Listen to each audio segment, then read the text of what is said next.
नमस्कार दोस्तों, इस वीडियो में हम लेके आए हैं क्लास 12th इंग्लिश ग्रामर का एक बहुत ही मोस्ट इम्पॉर्टेंट टॉपिक लेके आए हैं और इस टॉपिक का नाम है एंटोनिम्स, जिसको हिंदी में विलोम शब्द बोला जाता है।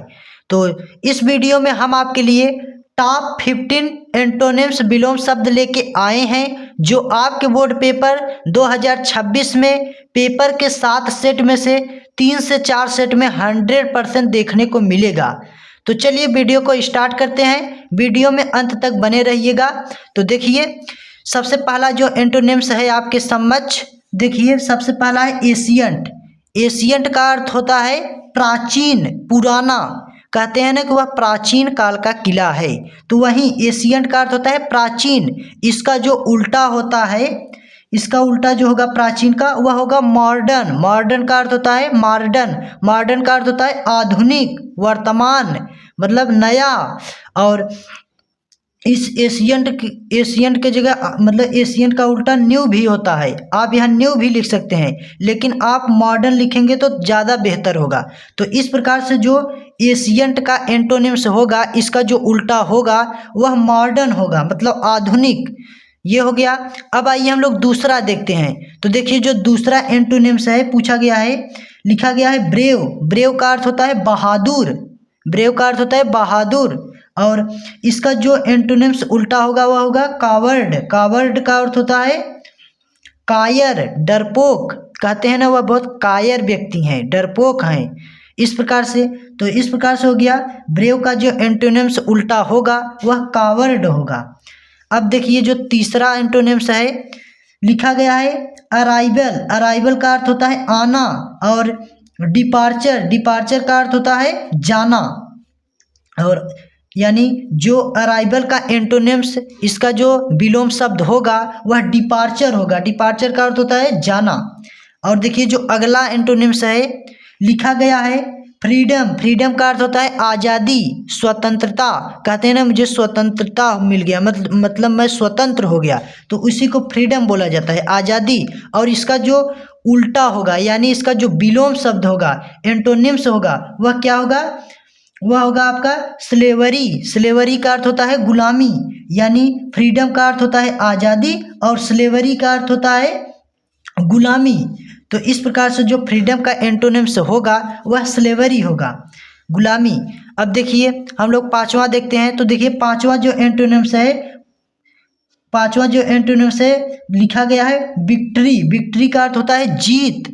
आप किसी आप किसी चीज़ पर जीत कर लेते हैं, जैसे मैच हो गया, आप जीत लेते हैं, तो इसी को विक्ट्री बोला जाता है, जीत। और इसका जो उल्टा होगा वह होगा आपका, देखिए डिफीट। डिफीट का अर्थ होता है हार। यानी विक्ट्री का जो एंटोनिम्स होगा वह डिफीट होगा। डिफीट का अर्थ होता है हार। और देखिए, जो अगला एंटोनिम्स है, एंटोनिम्स नंबर 6 है, पूछा गया है, देखिए ब्रेन। लिखा गया है ब्रेन। ब्रेन का अर्थ होता है बंजर, जिसे ऊसर बोला जाता है, अनउपजाऊ, जिसमें कुछ उगे न। बंजर, ऊसर, बंजर जो बोला जाता है। और इसका जो उल्टा होता है वह क्या होता है? फर्टाइल होता है। फर्टाइल का अर्थ होता है उपजाऊ, जिसमें मतलब कोई भी चीज़ उगे, उपजाऊ, अच्छा मिट्टी, तो उसी को देखिए फर्टाइल बोला जाता है, उपजाऊ।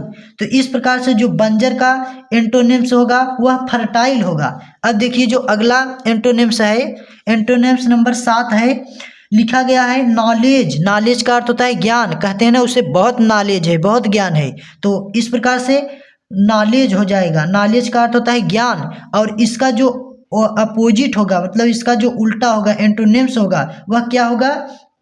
तो वह होगा इग्नोरेंस। इग्नोरेंस का अर्थ होता है अज्ञानता, मूर्ख, जिससे कोई ज्ञान न हो, अज्ञानता। तो इस प्रकार से नॉलेज का जो एंटोनिम्स होगा, जो उल्टा होगा, वह क्या हो जाएगा? इग्नोरेंस। इग्नोरेंस का अर्थ होता है अज्ञानता।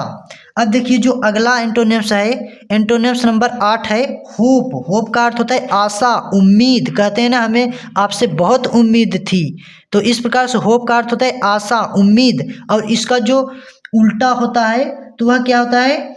डिस्पेयर। डिस्पेयर का अर्थ होता है निराशा। यानी होप का जो एंटोनिम्स उल्टा होगा वह डिस्पेयर होगा। डिस्पेयर का अर्थ होता है निराशा। तो इस प्रकार से आपका 8वां एंटोनिम्स हो गया। अब देखिए जो 9वां एंटोनिम्स है पूछा गया है, लिखा गया है डोमेस्टिक। डोमेस्टिक का अर्थ होता है पालतू, जिसे घरेलू भी बोला जाता है। आप लोग निबंध पढ़े होंगे, उसमें लिखा रहता है, जैसे आप लोग पढ़े होंगे तो उसमें लिखा रहता है the cow is a pet animal या डोमेस्टिक एनिमल। तो डोमेस्टिक अर्थ मतलब वही घरेलू, मतलब पालतू को ही घरेलू बोला जाता है। तो गाय एक घरेलू जानवर है या पालतू जानवर है, इस प्रकार से निबंध में लिखा रहता है, तो उसी को ही डोमेस्टिक बोला जाता है, मतलब पालतू। तो इसका जो उल्टा होगा, यानी इसका जो अपोजिट होगा, एंटोनिम्स होगा, शब्द विलोम होगा, वह क्या होगा? वह वाइल्ड होगा। वाइल्ड का अर्थ होता है जंगली। तो इस प्रकार से डोमेस्टिक का जो एंटोनिम्स होगा वह वाइल्ड होगा। अब देखिए जो 10वां एंटोनिम्स है पूछा गया है रिजिड। रिजिड का क्या अर्थ होता है? कठोर। जैसे हीरा एक कठोर पदार्थ है तो इसे रिजिड बोला जाता है, कठोर। रिजिड का अर्थ होता है कठोर। और जो इसका एंटोनिम्स होगा वह होगा फ्लेक्सिबल। फ्लेक्सिबल का अर्थ होता है लचीला। तो इस प्रकार से रिजिड का जो मतलब अपोजिट होगा, मतलब एंटोनिम्स होगा, वह क्या होगा? फ्लेक्सिबल। फ्लेक्सिबल का अर्थ होता है लचीला।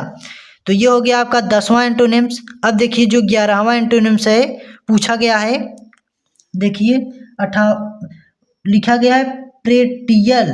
पेट्रियल, पेट्रियल का अर्थ होता है देशभक्त, यानी देशभक्त जो हो, अपने देश के लिए देशभक्त हो, तो उसी को ही पेट्रियल बोला जाता है। और इसका जो उल्टा होता है वह क्या होता है? ट्रेटर। ट्रेटर, ट्रेटर का अर्थ होता है देशद्रोही। तो इस प्रकार से जो पेट्रियल का अपोजिट होगा, एंटोनिम्स होगा, वह क्या होगा? वह होगा ट्रेटर। ट्रेटर, ट्रेटर का अर्थ होता है देशद्रोही। तो ये हो गया आपका 11वां एंटोनिम्स। अब देखिए जो 12वां एंटोनिम्स है पूछा गया है, देखिए ऑप्टिमिस्ट। देखिए OPTIMIST, ऑप्टिमिस्ट। ऑप्टिमिस्ट का अर्थ होता है आशावादी, जिसको आशा हो, उम्मीद हो, तो आशावादी होता है। और इसका जो अपोजिट होता है, इसका जो एंटोनिम्स होता है वह होता है पेसिमिस्ट। पेसिमिस्ट, पेसिमिस्ट का अर्थ होता है निराशावादी। तो इस प्रकार से आपको 12वां एंटोनिम्स हो जाता है ओपिमिस्ट। ऑप्टिमिस्ट का जो एंटोनिम्स होगा वह क्या होगा? तो वह होगा पेसिमिस्ट। अब देखिए जो 13वां आपका एंटोनिम्स है पूछा गया है, देखिए कॉन्फ्रेंस। कॉन्फ्रेंस, कॉन्फ्रेंस का अर्थ होता है गलती स्वीकार करना। कोई गलती आप कर दिए, उसको स्वीकार करें कि हाँ हम ही गलती किए हैं, तो इसी को ही कॉन्फ्रेंस बोला जाता है। और इसका जो उल्टा होता है वह क्या होता है? डिनाई। डिनाई का अर्थ होता है गलती स्वीकार न करना, यानी गलती करने के बाद भी उसे स्वीकार न करना, तो इसी को ही डिनाई बोला जाता है। तो कॉन्फ्रेंस का जो अपोजिट होगा, एंटोनिम्स होगा, वह क्या होगा? तो वह डिनाई होगा। तो इस प्रकार से आपका 13वां एंटोनिम्स हो जाता है। अब देखिए जो 14वां एंटोनिम्स है, देखिए लिखा गया है, आपसे पूछा गया है, तो देखिए इसमें लिखा गया है डिपॉजिट। डिपॉजिट का अर्थ होता है जमा करना। जैसे आप बैंक में जाते हैं तो उसमें आप क्या करते हैं? पैसा जमा करते हैं, तो आपसे पूछते हैं आप कितना जमा करेंगे, तो उसी को ही डिपॉजिट बोला जाता है, जमा करना। और इसका जो उल्टा होता है, यानी इसका जो एंटोनिम्स होगा, विलोम शब्द होगा, वह क्या हो जाएगा? तो वह हो जाएगा विथड्रा। विथड्रा का अर्थ होता है निकालना। तो आप बैंक में जाते हैं तो आपसे पूछता है कितना पैसे लेंगे, तो आप बताते हैं मुझे इतना चाहिए, तो उसी को ही विथड्रा बोला जाता है। तो इस प्रकार से डिपॉजिट का जो अपोजिट होगा, एंटोनिम्स हो जाएगा, वह क्या होगा? वह विथड्रा हो जाएगा। तो इस प्रकार से आपका 14वां एंटोनिम्स हो जाता है। अब देखिए जो 15वां एंटोनिम्स है आपसे पूछा गया है जेनिथ। जेनिथ का अर्थ होता है आकाश की ऊंचाई, शिखर, जिसे बुलंदी भी बोला जाता है। तो पिछले वीडियो में हम आपको सिनोनिम्स में बताया था कि जेनिथ का क्या अर्थ होता है, तो आकाश की ऊंचाई, शिखर होता है। तो इसका जो उल्टा होता है, मतलब इसका जो एंटोनिम्स हो जाएगा वह क्या होता है? तो इसका उल्टा होता है नेडिर। नेडिर, नेडिर का अर्थ होता है पतन, सबसे निचला स्तन, यानी सबसे निचला स्तन जो होता है उसी को ही क्या बोला जाता है? नेडिर बोला जाता है, नेडिर। तो इस प्रकार से आपका जो जेनिथ का एंटोनिम्स हो जाएगा वह होगा नेडिर। तो इस प्रकार से आपका ये रहा 15वां।